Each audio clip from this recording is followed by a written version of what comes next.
ജനപ്രിയ model Fortuner 7-സീറ്റർ SUV 2009 Toyota ആദ്യമായി ഇന്ത്യയിൽ അവതരിപ്പിച്ചത്. അന്ന് മുതൽ ഇന്നുവരെ വൻ ഫാൻ ബേസാണ് ഈ വാഹനത്തിനുള്ളത്. വ്യവസായികൾ മുതൽ രാഷ്ട്രീയക്കാർ വരെ, സമ്പന്നരും പ്രമുഖരും സാധാരണക്കാരും ഉൾപ്പെടെ ടൊയോട്ട ഫോർച്യൂണർ SUVയുടെ വലിയ ആരാധകരാണ്. ഫുൾ സൈസ് SUV ആയ ടൊയോട്ട ഫോർച്യൂണർ വാങ്ങാൻ നിങ്ങൾക്ക് പ്ലാൻ ഉണ്ടെങ്കിൽ ചെറിയൊരു ദുഃഖവാർത്തയുണ്ട്. മറ്റൊന്നുമല്ല, വില അല്പം വർദ്ധിപ്പിച്ചിട്ടുണ്ട്. സ്റ്റാൻഡേർഡ്, ലെജൻഡ് മോഡലുകളിൽ വില വർധനവ് നടപ്പിലാക്കിയിരിക്കുകയാണ് കമ്പനി.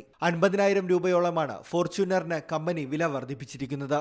ടൊയോട്ട ഫോർച്യൂണറിന്റെ സ്റ്റാൻഡേർഡ് GRS വേരിയന്റിന് 50,000 രൂപയും ഓട്ടോമാറ്റിക് മാനുവൽ ഘടിപ്പിച്ച 2.8 ലിറ്റർ ഡീസൽ എഞ്ചിനോട് കൂടിയ 4x2, 4x4 വേരിയന്റുകൾക്ക് 40,000 രൂപയുമാണ് വർദ്ധിപ്പിച്ചിരിക്കുന്നത്.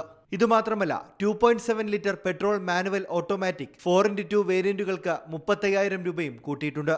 ടൊയോട്ട ഫോർച്യൂണറിന്റെ എക്സ് ഷോറൂം വില നിലവിൽ 33,78,000 രൂപ മുതൽ 51,94,000 രൂപ വരെയാണ്. 2009 ഇന്ത്യയിൽ അവതരിപ്പിച്ചതിന് ശേഷം Toyota Fortuner GR sports variant ഉൾപ്പെടുത്തി ഫോർച്യൂണർ ലൈനപ്പ് കമ്പനി വിപുലീകരിക്കാൻ ആരംഭിച്ചു. നിരവധി സുരക്ഷാ ഫീച്ചറുകൾ ഈ വാഹനത്തെ പ്രിയപ്പെട്ടതാക്കുന്നു. കരുത്തുറ്റ എഞ്ചിനും വർണ്ണാഭമായ ഓപ്ഷനുകളും കൂടുതൽ മികച്ചതാകുമ്പോൾ 7 വേരിയന്റുകളിലും 2 എഞ്ചിൻ ഓപ്ഷനുകളിലും 7-സീറ്റർ സൗകര്യത്തോടെ വരുന്നുവെന്നതും ഫോർച്യൂണറിന്റെ പ്രത്യേകതയാണ്. Front grill bumper, rear view mirror, LED ഹെഡ്ലൈറ്റുകൾ, പിന്നിലെ LED ടെയിൽ ലാമ്പുകൾക്കിടയിലുള്ള ഇന്റർ കണക്ടിംഗ് സ്ട്രിപ്പ്, 18-ഇഞ്ച് അലോയ് വീലുകൾ തുടങ്ങിയവയും ഡിസൈനിനെ കുറിച്ച് പറയുമ്പോൾ ഹൈലൈറ്റ് ചെയ്യേണ്ടതുണ്ട്. അതേസമയം ഫോർച്യൂണർ ബുക്ക് ചെയ്തുള്ള കാത്തിരിപ്പ് കാലയളവ് വിവിധ സംസ്ഥാനങ്ങളിലെയും വ്യത്യസ്ത ഡീലർമാരെയും വേരിയന്റുകളെയും അടിസ്ഥാനമാക്കി കൂടിയും കുറഞ്ഞുമിരിക്കും. Automobile desk, Zee Malayalam news.